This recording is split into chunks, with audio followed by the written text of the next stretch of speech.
Finally আমরা চলে আসলাম দীঘা জগন্নাথ মন্দিরে। দেখতে পাচ্ছ তোমরা জগন্নাথ মন্দির। এখনো কাজ চলছে, এখানে কাজ এখনো কমপ্লিট হয়নি।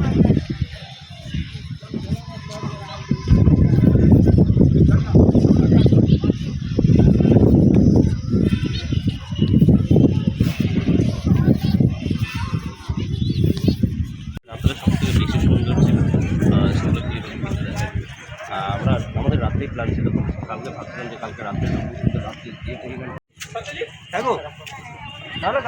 সুন্দর, খুব সুন্দর ভিউ দেখতে পাচ্ছ।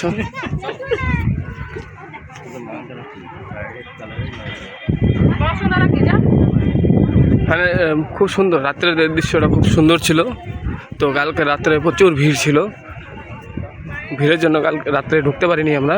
আজকে সকালে আমরা এলাম, দেখতে পাচ্ছ।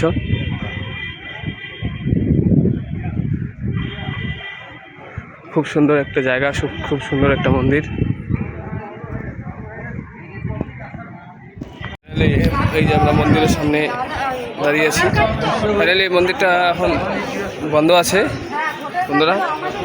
বিশ্ব বাইরেই গেটের বাইরে। ও আর মোহন তো আসবে একসাথে, বাইরে যায় না তো, তাহলে জানি না। দেখতে পাচ্ছ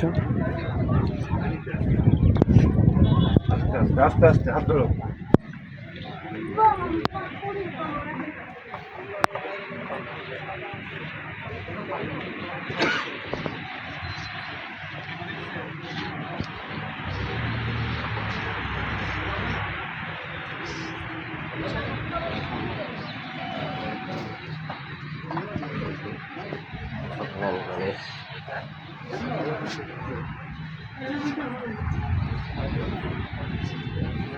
গণপতি বাপ্পা।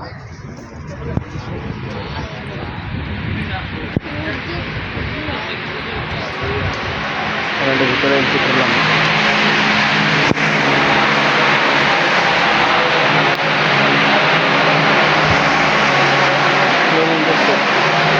সুন্দর মার্বেল ফ্লোরিং করা, খুব সুন্দর। ফাইনালি দেখতে পাচ্ছ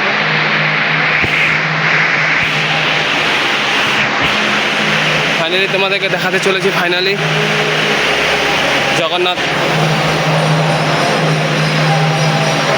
মন্দিরের ভিতরে এসে ফাইনালি আপনারা দেখতে পারবেন।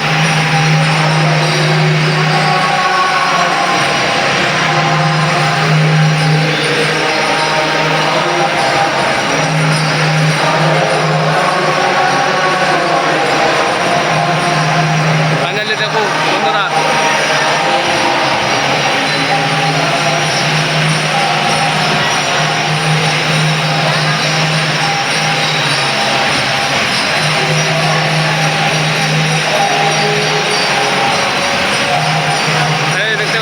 অপারেশনের পর ফাইনালি আবার দেখাতে পেরেছি আপনাদেরকে দীঘা জগন্নাথ মন্দির, জগন্নাথ ঠাকুর। ফাইনালি তো কেমন লাগলো বলুন, ফাইনালি বলবেন। আপনারাও আসবেন, ঘুরে যান দীঘা জগন্নাথ মন্দির থেকে। খুব সুন্দর জায়গা, খুব সুন্দর প্লেস।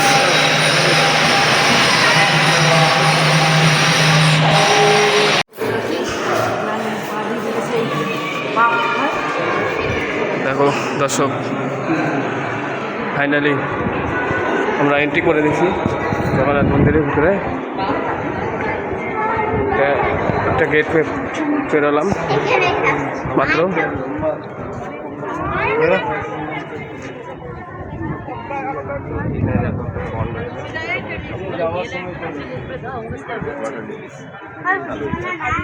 আমাদের লোকাল ল্যাঙ্গুয়েজে সাপলা বলে। খুব সুন্দর একটা পুকুর, ঝিল, খুব সুন্দর। হ্যাঁ, এখানে একটা নীল পদ্ম দেখা যাচ্ছে।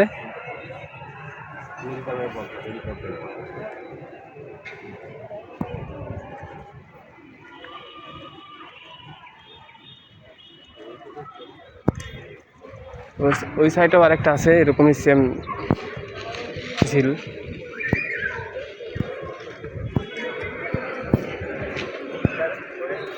টোটালি ফ্লোরিং মার্বেল দিয়ে ফ্লোরিং করা, খুব সুন্দর, খুব সুন্দর পদ্ম ফুল দেখুন।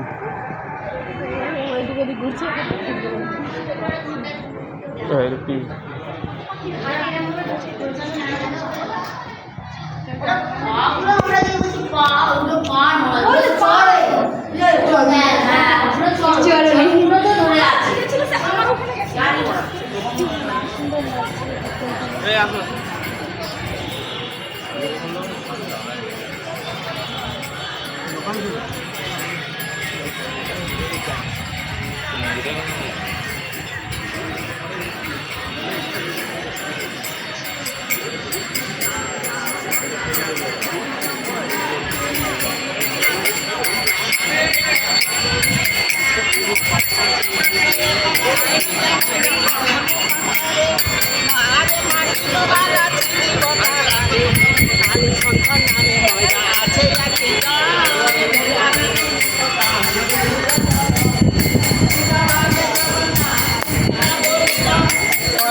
এমার্জেন্সি কামের কথা। জগন্নাথের রথ তিনটো, কৃষ্ণ সুভদ্রা বলরাম তিনজনের জন্য তিনটা রথ রাখা হয়েছে এখানে।